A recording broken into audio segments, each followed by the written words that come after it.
Ding dong. If you want a super cool nickname, the key is to remove the last 3 letters of your name. Ready? Here's an example. Here's my name. Bam. When my son said that he had to put down a pronoun first or second day of school, he thought if he did not, the teacher would assume he was a they, them, and he was terrified. You know, all my exes turned out to be lesbians, and I couldn't figure out why until I realized I was just a feminine-ass dude. And that's okay. Fuck you, Dad. Well, you can't, because if you take it, you'll be hurting my feelings.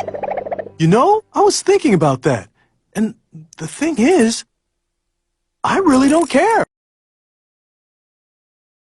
There's so much you don't know about me. Like what, are you like axe murderer? Worse. What?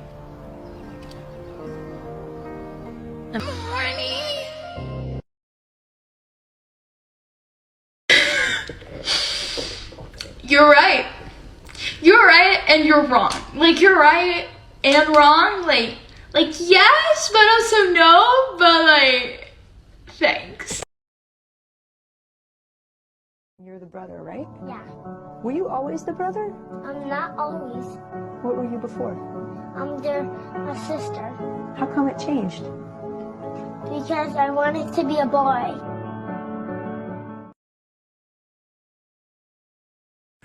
I just love it when people can be whole people. Like, for example, I've got my pink hair, painted nails, and I'll pop on some eyeshadow and some lipstick, but I've got my Tervis tumbler with my fishing lures because I also like to fish. Imagine a world where we expand our notions of people instead of shrinking them to one little thing. Here's something I wish I had known before I started taking testosterone. I've been on it for about a month, and I am starving and exhausted all of the time. I wish somebody would have told me so I could have prepared like a feast, just like of snacks all the time. Snacks and naps, that's all you need. I am? Are you sure? I love how these like 20, 21-year-old TERFs are starting to pop up thinking that they're saying something original to trans women with these little insults. I transitioned when I was 16 years old and I'm now 32. You're not saying anything I haven't already heard before that you think is an original insult. And I have a personal policy where I just don't interact with TERFs. I just try to block and delete because it's really not worth my energy or time. But I look really good right now, so this needed to be recorded. Anyway, TERFs wasting their breath? My new hobby. Love it so much. I am a woman, and I use the women's restroom. But it's not easy. Sometimes I don't. Sometimes I hold it, or sometimes I walk home, because I just don't have the courage that day. And every time I go in there, I'm scared of what might happen, of being misgendered, of scaring other people, of being harassed or being attacked. And then that makes me feel bad. So the idea of going into a women's locker room, a women's gym, or a women's workout class is really scary. Really scary.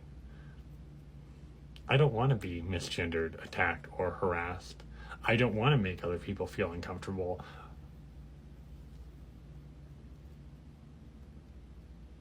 It's not easy. I'm not there yet. I feel like we should normalize gaslighting straight people. Like, you know what? You were right. We did choose this. We are coming after you. There is an agenda. We only wanted gay marriage so that we could force you to marry us. We only wanted the rights to have kids so we could steal your babies from their cribs. We're dirty little gays, and you're going to be a dirty little gay right alongside us. You don't have a choice. We're taking over. Yeah. And you can't stop us. Hello, and welcome to another walk with your local gay they. The town that I just moved to for graduate school edition. I like these. I like them a lot. You probably do too. And look, we already made a friend.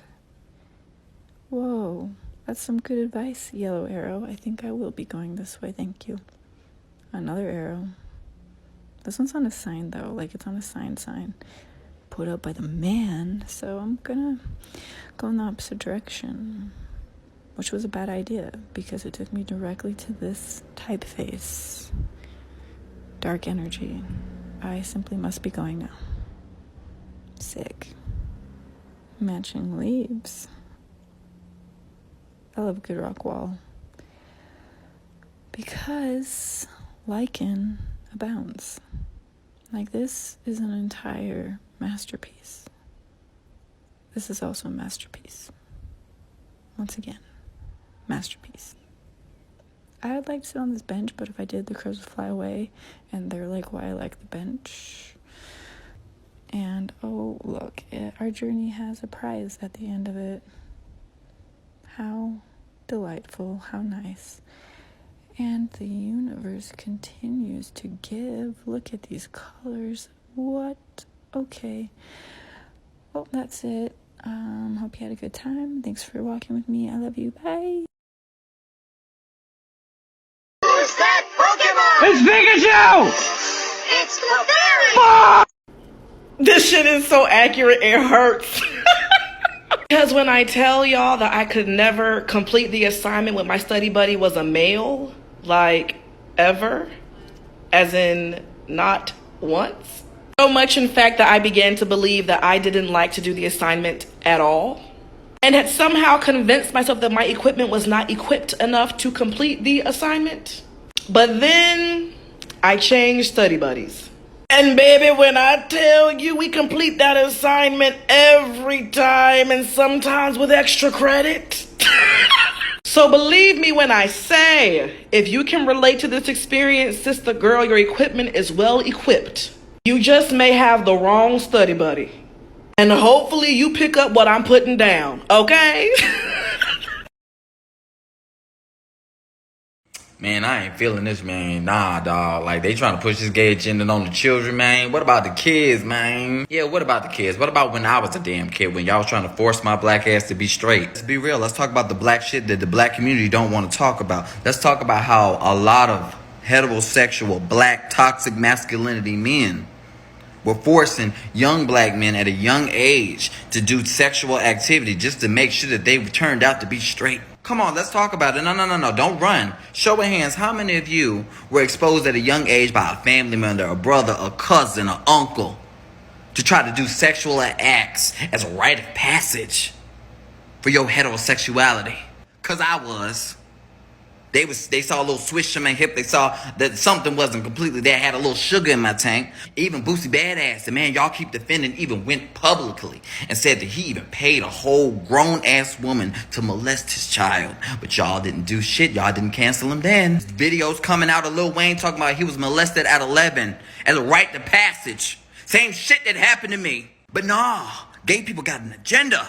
Y'all mad at cartoons for coming out gay? We ain't have no motherfucking representation. Disney movies, Aladdin, all this shit. I seen princesses getting married, boobies, gay, kiss the girl. Shit, I still want to kiss the damn boy. So what? At the age of 8, I had to watch motherfucking Monster Ball and see damn Holly Berry's titties fucking a white supremacist. But you know what? I still turned out to be gay. I saw titties. It didn't change nothing. What a lame gimmick. And this is another example of how toxic the LGBT plus community is. Things like racism and fat phobia are already bad enough, but in the queer community, it's bad times 100. Not to mention ableism in the queer community. And this is vehemently prevalent in things like dating apps, nightclubs, even at pride festivals, which is ironic. Queer men are so judgmental that other men in the community struggle with things like self-esteem, and it shouldn't be like that. Because if you are a man of color in the queer community who also isn't skinny, God so help you. And it's sad because many LGBT plus people face enough oppression in society for being queer, but when they face oppression from their own community who claims to be loving and accepting of everyone, that stings even worse. Mind you, that boy is 19, and to be 19 years old and already feeling unaccepted by your community for being a person of color and not fitting the mold of being skinny, that says a lot. Now imagine how queer kids who are younger than him might feel. I like you. Have a cupcake. I like you. Have a cupcake. I like you. Have a cupcake. And remember, with a little rusties and an insane amount of luck, you too can look like me. Ka-chow. Does anyone know why the UK became TERF Island? Hi, I'd like to answer this one. So I am a psychology graduate who did his dissertation project on transphobia. I am about to start a master's looking at transphobic dehumanisation, and eventually I would really like to do a PhD on TERFism. So I've been reading about transphobia for the past year or so, and my favourite article that I found so far is called Empire in Eugenics, and it's about TERFism in the UK from two scholars at UCL. I will link it in the comments, but I will also summarise two of the main points here. So the first point that the authors of the paper make is that trans studies in the UK is a marginalised discipline, and it's sort of like that everywhere, but in places like the US it is to an extent institutionalised, but in the UK it's not. And what that means is that when we talk about trans issues in the UK, we're not consulting trans studies scholars, we're consulting TERFs. And it's very easy, as a result of this, for TERFs to say that trans studies scholars have no evidence. And when evidence does come out, it's also very easy for them to ignore it, deny it exists, or claim that it's biased despite no actual evidence to substantiate that claim. Alongside the discipline just not being taken seriously in the UK, the authors point out that we have a massive problem with intersectionality. We are the birthplace of colonialism and eugenics, but we refuse to recognise that, and we refuse to recognise, even to this day, that there is racism and implicit bias in our society. And as a result of this, we have a lot of upper to middle class white feminists in our public discourse and academia who A, have never spoken properly to a feminist of colour, and B, have never had to look at something through an intersectional or post-colonial lens. And then when we have something like TERFism, which is a branch of white feminism that exploits narratives of white female vulnerability and has bioessentialism that has been likened to eugenicist racism, it does really well in this country under these conditions. And if I could throw my own conspiracy theory in here, albeit no evidence to back it up, so please take it with a grain of salt, we have such a fixation on politeness within this country that it is really hard to call people out for their transphobic prejudices and biases, and therefore it's really hard to get anybody to learn, because it is seen as really impolite to accuse someone of being transphobic. It's also not very polite to be a bigot though, so people will find ways to express their prejudice in subtle and implicit ways, and they will lie to themselves about why they hold those biases. And if you can substantiate your transphobic beliefs with feminism or concern for the safety of children, that is a great way to make yourself feel better about holding those biases and to prevent people from criticising you.